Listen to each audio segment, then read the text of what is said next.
छोटा सा example consider कर लेते हैं। सबसे पहले तो चलिए इलेक्ट्रिक फील्ड ड्रॉ कर लेते हैं। तो इलेक्ट्रिक फील्ड मान ले, इलेक्ट्रिक फील्ड लाइंस हम ड्रॉ कर रहे हैं, कुछ ऐसा है, एक इलेक्ट्रिक फील्ड लाइन और भी कुछ ड्रॉ कर लेते हैं।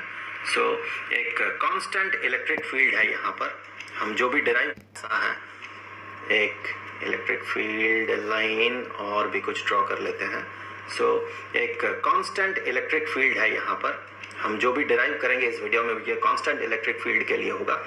और एक इलेक्ट्रिक डाइपोल को हमने यहाँ पर रखा, तो इलेक्ट्रिक डाइपोल का ये जो है ये निगेटिव चार्ज है, तो चलिए निगेटिव Q, और ये जो है ये इसका पॉजिटिव चार्ज है। हमें पता है इलेक्ट्रिक डाइपोल कैसा होता है, दो इक्वल चार्ज होंगे, इक्वल मैग्नीट्यूड का, और उसका नेचर ऑपोजिट होगा, तो एक पॉजिटिव तो दूसरा नेगेटिव, और इन दोनों के बीच एक सर्टेन डिस्टेंस होगा जिसे कि हम डाइपोल लेंथ कहते हैं। तो ये पूरा का पूरा सिस्टम जो होगा, ये सिस्टम एक इलेक्ट्रिक डाइपोल कहलाएगा।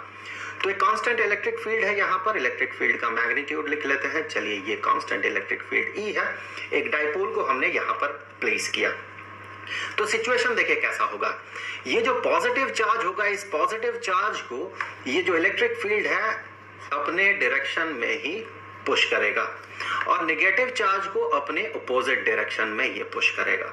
तो इसमें एक रोटेशनल इफेक्ट हमें दिखेगा, कुछ इस डायरेक्शन में ये रोटेट करना चाहेगा ये डाइपोल, और रोटेट करके ये एक इक्विलिब्रियम पोजीशन में, नेचुरली ये एक ऐसे इक्विलिब्रियम पोजीशन में आ जाएगा। ये पॉजिटिव चार्ज रहेगा, ये नेगेटिव चार्ज रहेगा। आप ये खुद भी इमेजिन कर सकते हैं कि अगर एक डाइपोल को कुछ इस तरह से फोर्स लगाया जाता है, जैसे कि इस पार्ट में इस डायरेक्शन में और इस पार्ट में इस डायरेक्शन में, तो कुछ देर बाद ये नेचुरली इस पोजीशन में आ जाएगा।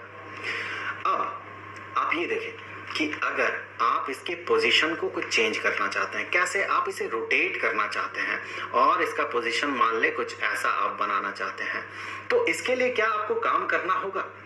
डेफिनेटली काम करना होगा। आपको इस पॉजिटिव चार्ज को इस डायरेक्शन में धकेलने के लिए और नेगेटिव चार्ज को इस डायरेक्शन में धकेलने के लिए कुछ काम करना होगा।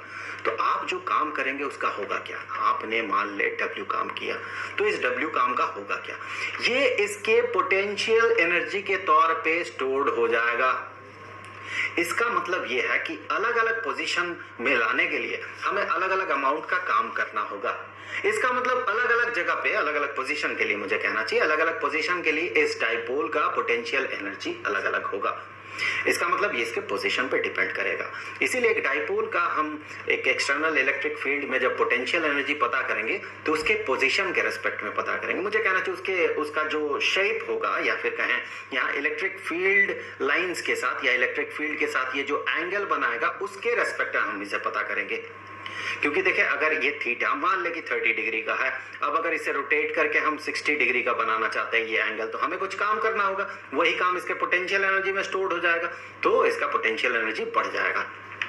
तो यहाँ अब हम इसका मतलब समझ चुके हैं। अब हम पता लगाएंगे कि अलग अलग पोजीशन के लिए अलग अलग इसका जो एंगल बनेगा इलेक्ट्रिक फील्ड के साथ इस डाइपोल का, उसके लिए इलेक्ट्रिक पोटेंशियल एनर्जी क्या होगा। तो सबसे पहले तो हम ये डिसाइड करेंगे या इवैल्यूएट करेंगे कि इसे एक सर्टेन एंगल में रोटेट करने के लिए हमें कितना काम करना होगा। अगर हम ये पता लगा सके तो हम ये पता लगा सकते हैं पोटेंशियल एनर्जी अलग अलग पोजीशन में अलग अलग शेप के लिए क्या होगा। शेप कहने का मतलब कि ये अलग अलग जो एंगल बनाएगा इलेक्ट्रिक फील्ड के साथ वो। तो हम एक आर्बिट्ररी पोजीशन कंसीडर कर लेते हैं, कैसा? तो चलिए फिर से मैं इलेक्ट्रिक फील्ड लाइंस ड्रॉ कर लेता हूं। तो इलेक्ट्रिक फील्ड लाइंस कुछ ऐसे, एक और भी कुछ ड्रॉ कर लेते हैं, ये दूसरा और भी ये तीसरा।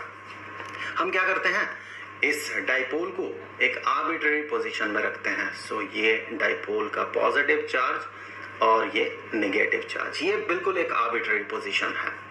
कैसा पोजीशन है कि ये जो एंगल बना रहा है ये एंगल मान ले कि अभी थीटा है।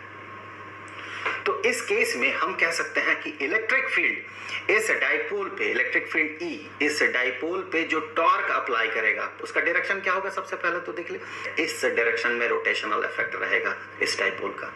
तो ये जो टॉर्क क्रिएट करेगा इसका मैग्नीट्यूड कितना होगा ये देख ले। ये टॉर्क जो इलेक्ट्रिक फील्ड क्रिएट करेगा, चलिए ये इलेक्ट्रिक फील्ड जो टॉर्क क्रिएट कर रहा है, सो